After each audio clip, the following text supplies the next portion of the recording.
We usually think of a microphone as this uh, completely neutral piece of technology. Like you just speak into it, it captures the sound waves, and well, it just makes whatever is there lighter. It Mhm. doesn't judge the content. Right. I mean, it's literally just an amplifier. Nothing more, nothing less. Exactly.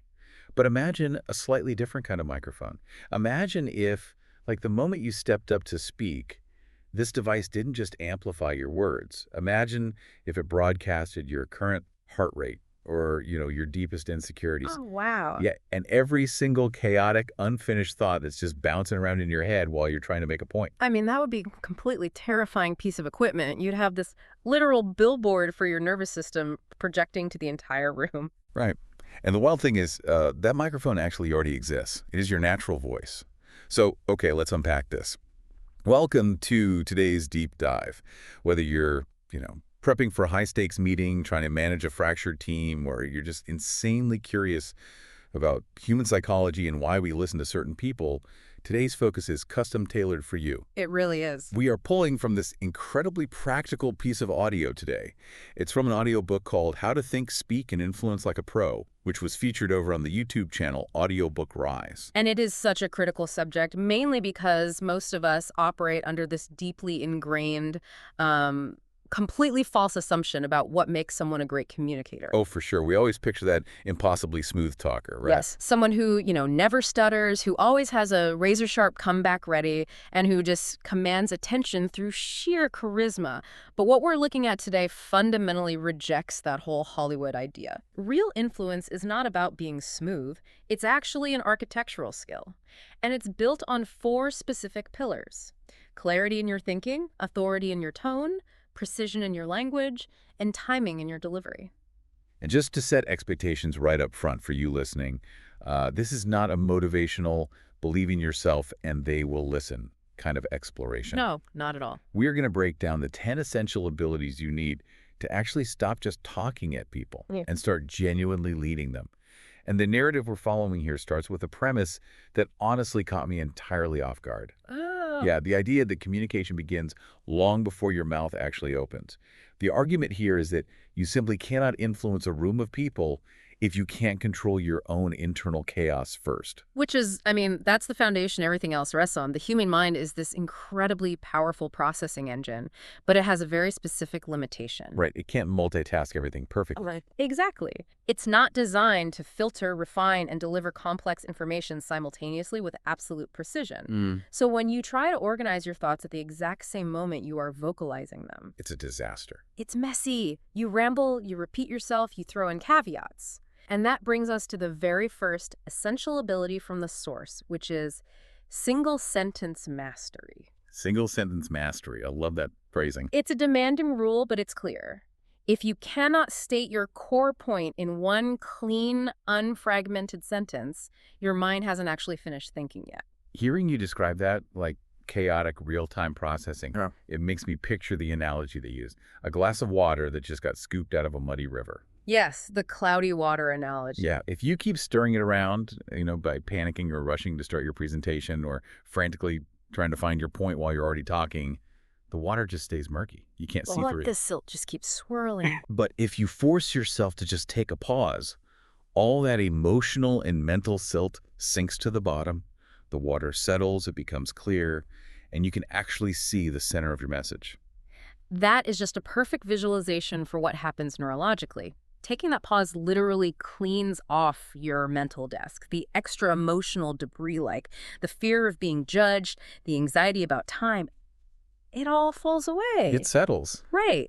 And when you finally locate that one central clear sentence, it completely transforms your physical delivery. Going back to your microphone analogy, the voice as the billboard for your nervous system. Right, broadcasting everything. Exactly. When you speak before you've let that muddy water settle, your pacing naturally speeds up. Because, well, you're rushing to find the end of your own thought. Your pitch rises, you sound anxious. But sound like you're panicking. But when you pause, find the thought, and then speak, your tone drops into a much lower stable register. Your pacing slows down. And that physical stability is the universal acoustic signal for authority. Okay, but let me play devil's advocate here for a second, because I'm thinking about the listener. Wait, if I'm sitting in a hyper-competitive, quarterly review, and the VP asks me a pointed question about my department's numbers, and I just sit there in silence for 4 or 5 seconds, letting my metaphorical water settle. Right. You feel like you're going to get eaten alive. Exactly. Yeah. Someone else is going to jump in, or I'm going to look like I'm just freezing up, right?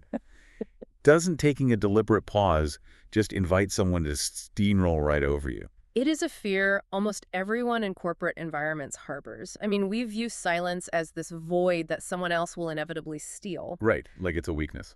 But we have to completely reframe the psychology of the pause because the pause is exactly where leadership is established. Think about what happens when you rush to fill silence out of fear. You just start babbling. Exactly. You end up over-explaining. You use 50 words when 5 would do, which effectively means you're negotiating against yourself and weakening your position. Oh, that's so true. Conversely, a calm speaker, someone who gets asked a tough question, deliberately takes a breath and just holds a moment of quiet acts like a massive sponge for the room's tension. A sponge, okay. Yeah, by visually demonstrating that you are not rushed, you prove to the room that you are manageable. You aren't operating in a state of threat.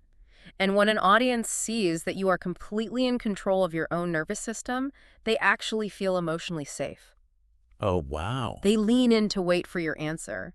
You don't lose the floor by pausing, you actually command it. So it's almost like a biological signal. You're proving you aren't like running from a predator, so nobody else in the room needs to panic either. Precisely. You set the baseline for the room's nervous system. Okay, so let's say we've conquered this inner game. Right.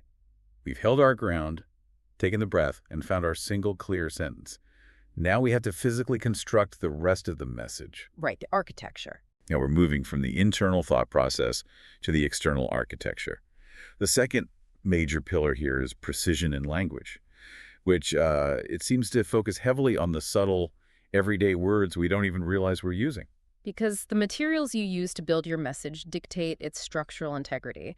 And the most common way we sabotage that integrity is through filler words. Like, and, Well, beyond just and we are talking about semantic softeners. Phrases like, I guess, sort of, maybe, or I just think. oh man, I use those all the time. We all do. We use them as verbal crutches to sort of soften the blow of our opinions, but they do incredible damage. They water down your ideas, and more insidiously, they begin to shape your own internal identity. Wait, really?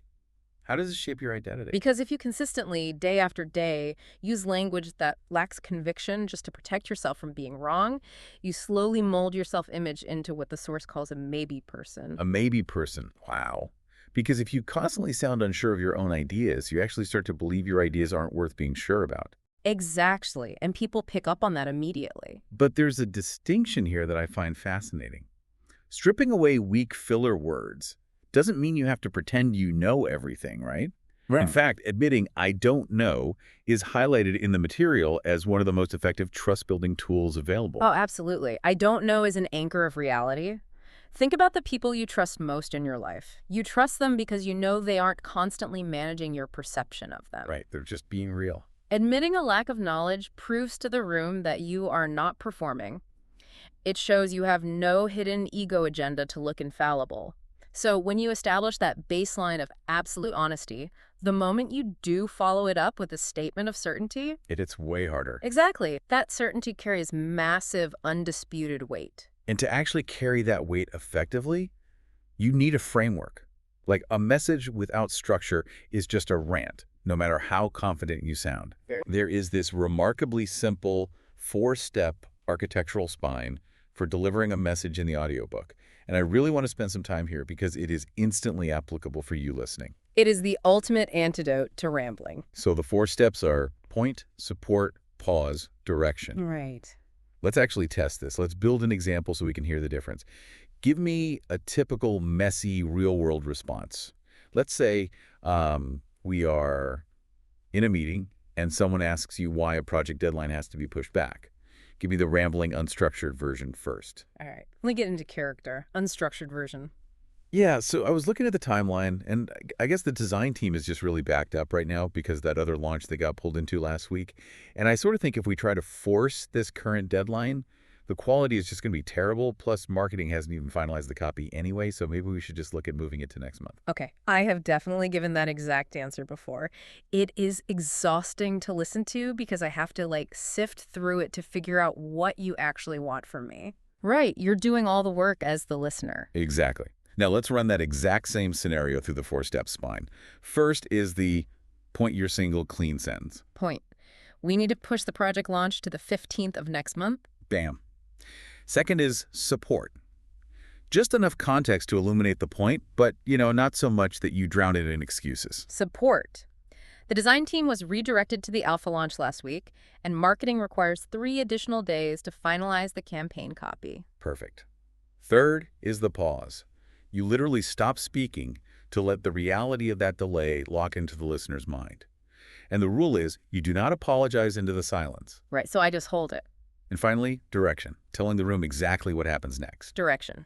I will send out the revised calendar by noon today. Please adjust your team's milestones accordingly. That is a night and day difference. Hearing you contrast those, the rambling version feels like trying to cut a thick plank of wood with a really dull saw. Oh, that's a great way to put it.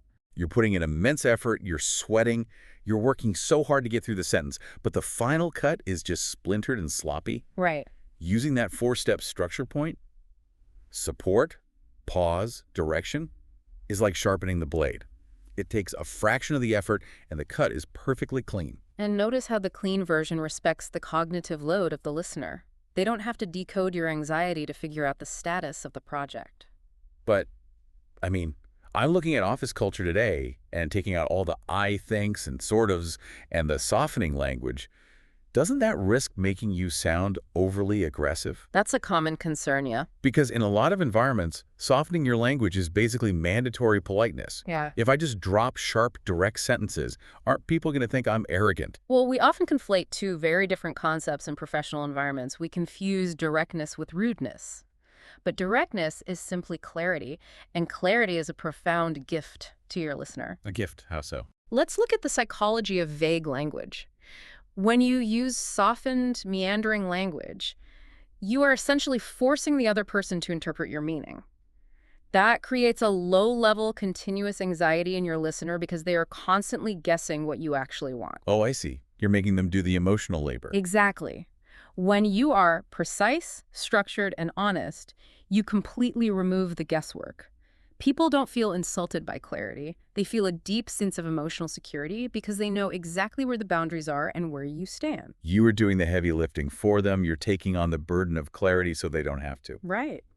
So we settled our internal thoughts. We've built this sharp, precise, four-step message. Now we have to launch it into the wild. The delivery. Right. But delivery is heavily dependent on the physical space between your words and the emotional climate of the people you're talking to, which leads into the third pillar. Timing, silence, and reading the room. Silence is arguably the most neglected, misunderstood tool in modern communication. We are conditioned to treat silence like a mistake, a void that needs to be frantically filled with noise or nervous laughter. Yeah, silence is terrifying for most people. But silence is not empty. It is a highly active force. When you place it deliberately after a key point, as we saw in the four-step structure, it frames your words. It builds a necessary psychological tension that gives your message weight and gravity. It also acts as a boundary, especially in conflict. There's this strategy highlighted in the material for arguments that completely flips the power dynamic. Yes, the reactive silence. Yeah.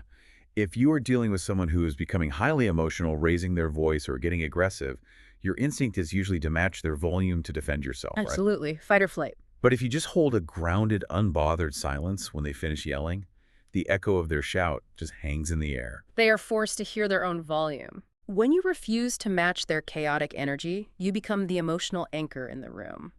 In almost every case, the person will eventually adjust their own behavior and tone downward because the contrast makes them incredibly uncomfortable. That is so powerful. It is. But knowing exactly when to deploy that silence or when to speak up requires you to be deeply attuned to the environment. You simply cannot lead a room that you cannot feel. Which means reading the physical climate before you start your presentation. You aren't guessing what people are thinking. You're observing their physical data. Exactly. You look at posture.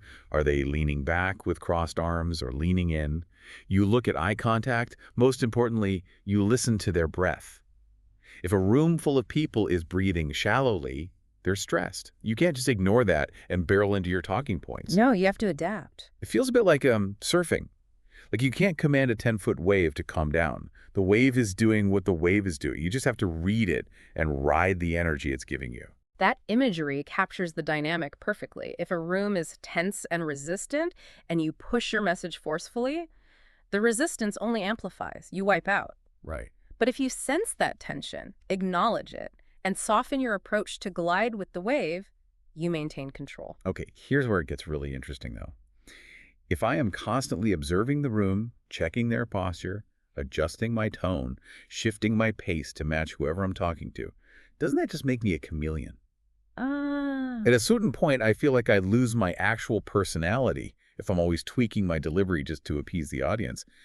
How do you adapt without losing your authenticity? It's a vital distinction to make, and it comes down to separating your core message from your delivery mechanism.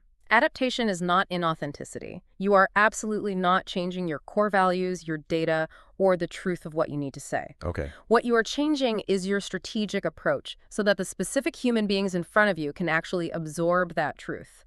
Think of it like translation. Translation. Yeah. If you have a deeply held, authentic belief, but the person in front of you only speaks Spanish, you haven't lost your authenticity by translating your belief into Spanish. Oh, that makes total sense. You've just adjusted the delivery so it lands. If a room is exhausted and tense, your authentic message needs a calm, grounding delivery. If the room is highly energized, that exact same authentic message can be delivered with amplified momentum. You are seeking alignment, not approval. Because if you aren't aligned, they literally can't hear you. You're just broadcasting static. Precisely. So let's imagine the wave was served perfectly. You used your silence, you aligned with the room, you delivered your sharp, structured point. The meeting ends, everyone smiles, they tell you it was a great presentation, and they go back to their desks. But then nobody actually does anything differently. Nothing changes. Which means it was ultimately just an exchange of noise. And this brings us to the final, ultimate goal of all these pillars: driving action. Yeah, there's a massive canyon between getting agreement and getting action. Just Yeah. getting a room full of people to nod their heads is a trap. We think nodding means we succeeded, but an average communicator just explains information. A true influencer activates people. They change behavior. And the reason so many communicators fail to activate their audience comes down to a fundamental cognitive bottleneck. People naturally hesitate to take action, even when they agree with you, because the next step usually feels too large, too vague, or too risky. They don't know where to start. Right. They suffer from the fear of making the wrong choice. True leadership in communication requires you to shrink the step. You have to eliminate the cognitive resistance by making the required action feel impossibly small and totally manageable. Shrinking the step. Let's ground this in reality. Let's say you're leading a department, and the broader goal is to improve company culture, which is a massive, terrifying, vague initiative. A nightmare objective. Right. If you end the meeting by saying, all right, everyone, let's go out there and build a better culture, people will cheer and then do absolutely nothing. The step is too big. Exactly. The cognitive load is way too high. But if you shrink the step, your final direction is, before you log off today, I want every person to send me one bullet point identifying a workflow bottleneck that frustrates you. You shrunk a massive cultural overhaul into writing a single sentence. It's so small, they have no excuse not to do it. And once they take that first small step, momentum is created. But doing this consistently, reading the room, structuring the message, shrinking the step, it requires an immense amount of discipline. Yeah, it sounds like it. Achieving this level of mastery isn't about learning flashy psychological tricks or secret hacks.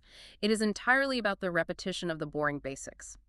You have to practice breathing correctly, organizing your mental desk, and holding your silence in low-stakes environments over and over again. Because you default to your habits when things get tense. Exactly. Because under high pressure, you do not rise to the level of your goals. You fall to the level of your practiced habits. So what does this all mean for our listeners who are trying to apply this tomorrow? If the final step of our four-part architecture is always giving direction, literally telling people what the next step is, how do you do that consistently without eventually sounding like a dictator? That's a great question. Nobody wants to be the micromanager who walks around just barking orders at everyone. It's crucial to understand how human psychology responds to leadership here. Giving clear, shrunk-down direction is not being bossy because humans instinctively crave guidance, provided it is presented with calm confidence. We want to be led. We do. Think about the relief you feel when you are completely overwhelmed and someone steps in and says, here is exactly what we are going to do Oh, next. it's the best feeling. By giving clear direction, you are doing them a service. You are removing the heavy burden of ambiguity. You are taking on the responsibility of the outcome. People deeply resent being forced or manipulated, but they are incredibly eager to be led. Wow. And the only way you can deliver that direction smoothly, without your voice shaking or your words rushing, is because you have practiced those foundational pillars so often that they have simply become your default identity. It all connects right back to the inner game. Mm. You can only give that safe, clear direction to others if your own internal water is settled. Full circle. So to recap the territory we've covered today, Hmm. real influence isn't loud, it isn't dramatic, and it certainly isn't forceful. It is clear, it is intentional, and it is steady. Absolutely. It's about taking the vital time to let your mental debris settle so you can speak in single, sharp sentences. It's about utilizing the point support pause direction structure to eliminate guesswork. It's about riding the energy of the room instead of fighting it. And ultimately, it is about shrinking the steps so your audience can actually overcome their hesitation and take action. It requires a complete paradigm shift away from how most of us were taught to converse. It takes communication from a passive habit to an intentional discipline. And for you listening, as you head into your next project kickoff, maybe a salary negotiation, or even just a difficult discussion with a family member, remember the microphone we talked about at the beginning? Your internal billboard. Exactly. The voice you bring into the world isn't just a utilitarian tool to transmit data. It is a real-time reflection of your internal stability and your values. You are literally choosing who you are with every single sentence you construct. Which leaves us with a final thought to mull over as you step back into your day. If your voice and your words literally shape the actions, the emotions, and the behaviors of the world around you, consider this. How much of your current reality, your daily stress, your strained relationships, the frustrating bottlenecks in your career is simply a reflection of the unconscious filler words, the vague directions, and the rushed, fearful pacing you used yesterday? That is a mirror we all need to look into, because if your voice is a billboard for your nervous system, you really have to stop and ask yourself, what exactly have you been advertising? Until next time, keep diving deep.